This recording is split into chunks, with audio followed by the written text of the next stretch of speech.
Hai semuanya. Berjumpa lagi bareng Mimin Noba di sini. Mimin ucapkan terima kasih ya untuk para sobat Noba yang sudah memberikan support dan kesetiaannya sampai sejauh ini. Dan juga Mimin tidak akan bosan-bosan minum pil Tika Dewa agar terus kerja membawakan episode-episode berikutnya dari BTTH Keabadian Kaisar. Pokoknya jangan bosan-bosan untuk terus mengikuti kelanjutannya.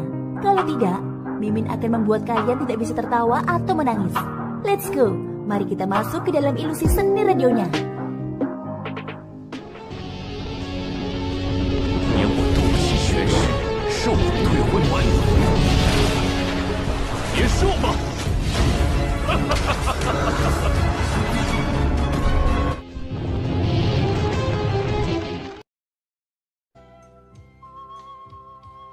Pada saat ini segel bintang 4 di antara alis Xiaoyan juga hancur.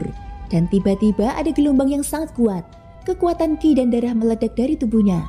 Ini adalah lonjakan kekuatan dari membakar segel bintang keabadian fisik. Namun hanya memiliki satu tujuan bagi Xiaoyan mengapa dia mengorbankan satu segel bintang lagi.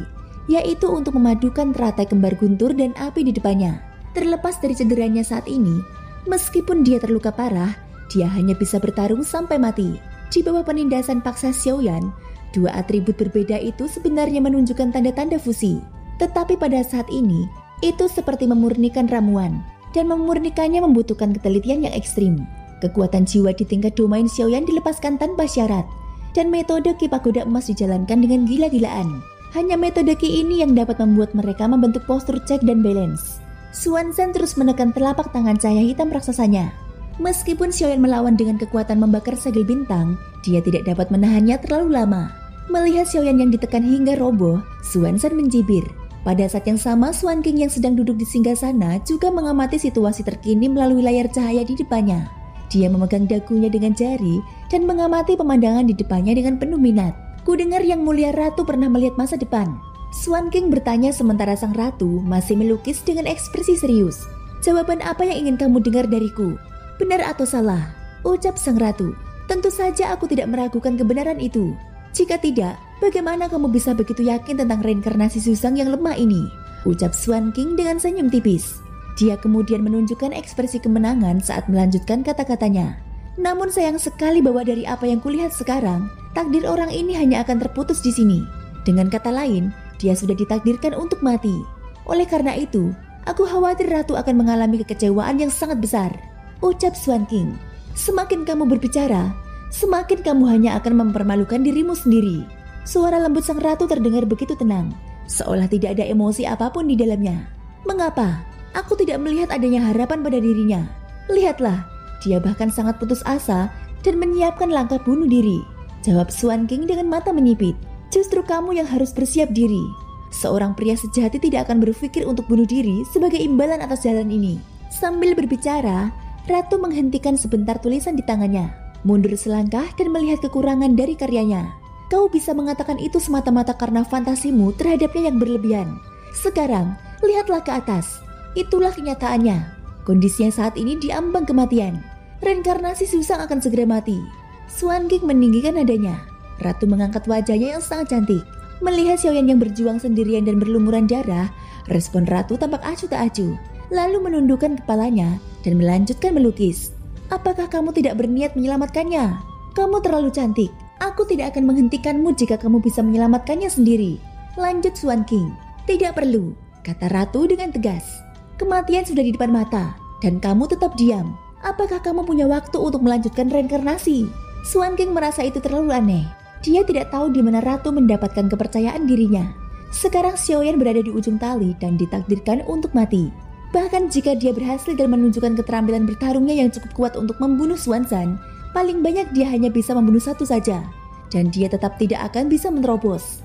Ratu, bahkan jika kamu bisa menipu dirimu sendiri, aku ingin melihat apakah kamu tetap bersikap seperti ini begitu melihat mayatnya nanti. Xuan King terus berkata. Sementara Ratu mengabaikannya. Di medan perang, Xuanzan memandang Xiaoyan yang secara paksa menopang telapak tangan raksasanya dengan tubuhnya. Bajingan! Matilah demi diri yang mulia ini. Xuanzan berteriak marah.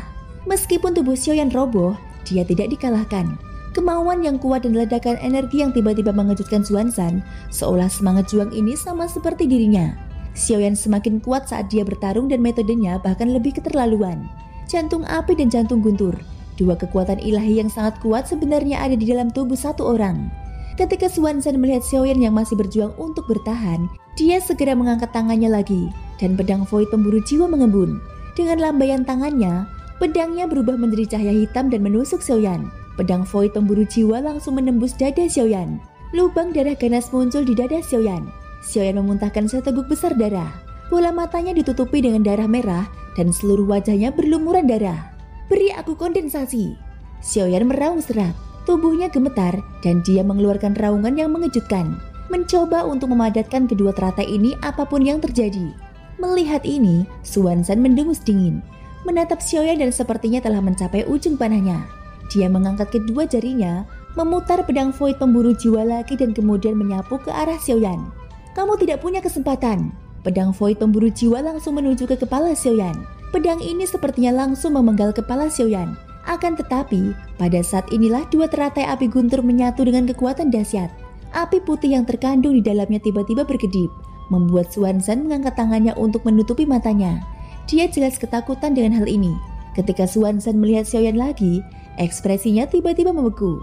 Teratai api yang bersinar dengan 3 warna berputar perlahan, dan di dalamnya terdapat teratai guntur yang berputar ke arah berlawanan. Aksi gila Xiaoyan benar-benar berhasil. Xiaoyan terengah-engah saat ini, dan luka di tubuhnya pulih dengan cepat. Adapun pedang void pemburu jiwa itu melayang di depan teratai api guntur. Badan pedang bergetar dan sepertinya tidak bisa lagi mendekat. Bahkan ujung pedang void yang paling dekat dengan teratai api guntur sebenarnya mulai terpotong. "Aku sudah lama tidak dipaksa ke dalam situasi putus asa seperti ini." Sudut mulut Xiaoyan perlahan terangkat. Segel bintang keabadian fisik di antara alisnya pecah menjadi 2. Dia telah jatuh dari keabadian fisik bintang 5 menjadi bintang 3 yang sangat lemah. Xiaoyan berada di markas musuh tidak punya pilihan lain jika ingin bertahan hidup.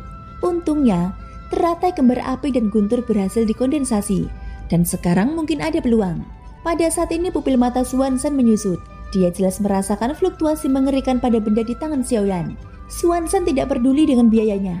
Dia terus menunjuk ke depan dengan kedua jarinya, mengaktifkan pedang void pemburu jiwa untuk menusuk ke depan dengan kuat. Xiaoyan mengangkat tangannya dan melambai. Pedang void pemburu jiwa menembus teratai gada. Setelah masuk, pedang itu tidak keluar lagi. Ada suara keras, dan pedang void pemburu jiwa benar-benar meledak di dalamnya. Jiwa-jiwa yang dianiaya yang tak terhitung jumlahnya segera keluar, mengeluarkan suara kesakitan yang sangat menyedihkan. Tetapi hanya Xiaoyan yang bisa mendengarnya. Jeritan ini berisi rasa terima kasih kepadanya. "Beraninya kamu menghancurkan pedangku." Swanson masih menolak untuk menyerah. Meskipun dia tahu bahwa teratai kembar di depan Xiaoyan sangat kuat, bukan berarti dia tidak bisa melawannya. Dengan semangat juang yang tinggi, aura di tubuhnya tiba-tiba meningkat dengan cepat. Aura saudara Wangsan melonjak begitu cepat. Meskipun dia tidak dapat mencapai transendensi tingkat keempat, dia pasti tak terkalahkan di lingkup keabadian dewa tingkat ketiga. Ini adalah kekuatan aturan perangnya. Semakin banyak dia bertarung, semakin kuat kekuatannya. Ya, sejak datang ke Sensi, ini pertama kalinya aku melihat saudara Wangsan menggunakan seluruh kekuatannya. Reinkarnasi Susang ini tidak dapat mengubah situasi apapun yang terjadi. Orang-orang di kapal Void Taisu berdiskusi satu sama lain, jelas memiliki keyakinan penuh terhadap Swanson. Wajah Swanson tampak garang. Detik berikutnya, dia menginjak telapak kakinya dan sosoknya menghilang dalam sekejap. Thank you guys sudah mendengarkan ceritaku di episode kali ini sampai akhir. Ikutin terus kelanjutan episode berikutnya ya. Semoga hari kalian menyenangkan. Sampai jumpa dan bye-bye.